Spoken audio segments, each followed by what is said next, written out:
रूपेश कुमार पांडे, दिल्ली में हीरालाल, केरल में शरद चंद्रन और कर्नाटक में दिलीप और हर्षा। देश भर में हिंदुओं की मॉब लिंचिंग और हत्या की ये सारी घटनाएं एक भयानक भविष्य की चेतावनी हैं। इनमें 3 बातें विशेष रूप से महत्वपूर्ण हैं। पहला, इन घटनाओं की बारंबारता यानी फ्रीक्वेंसी बढ़ती जा रही है। पहले ऐसी घटनाएं हर कुछ महीने पर होती थीं, अब हर कुछ दिन में होने लगी हैं। पहले आप एक को पहले भूलते थे, तब अगली होती थी। आज आप एक पर अपना क्षोभ व्यक्त कर रहे होते हैं, तब तक अगली हो जाती है। अभी हमलों की संख्या बढ़ रही है, कल को आकार भी बढ़ेगा।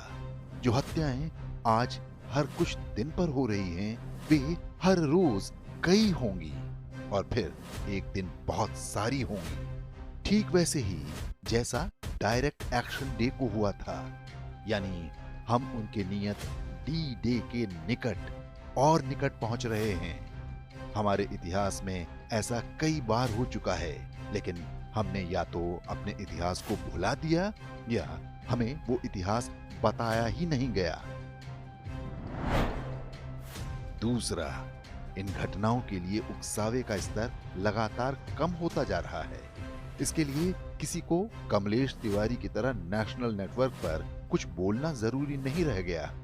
आज एक फेसबुक पोस्ट पर सरस्वती पूजा के विसर्जन पर स्कूलों में यूनिफॉर्म लागू करने का समर्थन करने पर हत्याएं होने लगी हैं।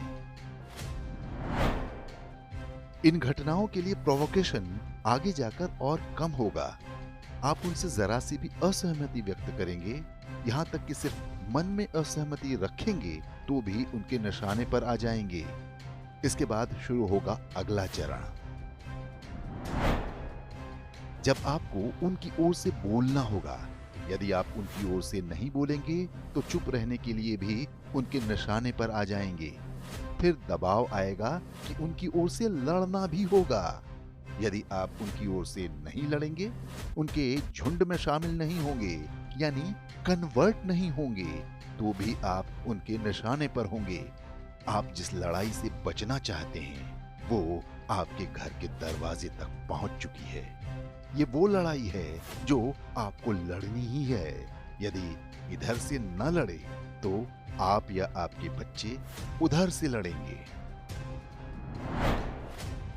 तीसरी और सबसे महत्वपूर्ण बात ये कि अब ये घटनाएं कभी कभार हो जाने वाली रैंडम नहीं रह गई हैं।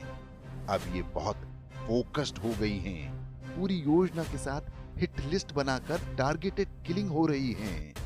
हजारों लोगों ने स्कूलों में मजहबी लिबास के विरोध में प्रदर्शन किया। उनमें से एक जो अधिक विजिबल था, उसको मार डाला। यानी एक संदेश दिया गया है, जो भी प्रतिकार करेगा उसकी हत्या कर दी जाएगी। ये हिंदू समाज द्वारा प्रतिकार के मनोबल तोड़ने का एक सस्ता और आसान उपाय है। हर खेल के अपने नियम होते हैं। क्रिकेट का नियम है रन, जिसने ज्यादा रन बना लिया वो जीत गया। फुटबॉल का नियम है गोल, जिसने ज्यादा गोल किए वो जीत गया। आपकी ड्रिबलिंग स्किल, आपकी स्क्वायर कट की टेक्निक मायने नहीं रखती। हम युद्ध में हैं। दुर्भाग्य से हमारा जस्टिस फॉर हर्षा कहना हमें युद्ध नहीं जिता सकता। फिर भी हमारे मन मस्तिष्क में पल रहा क्रोध महत्वपूर्ण है। वो हमारे संघर्ष को वैधता देता है। जो तटस्थ हैं, निरपेक्ष हैं, उन्हें शत्रुबोध कराता है। फिर भी मात्र इस भरोसे युद्ध नहीं जीत सकते। युद्ध का नियम है हिंसा। यहाँ जो अधिक हिंसा करने में सक्षम होता है, वही जीतता है।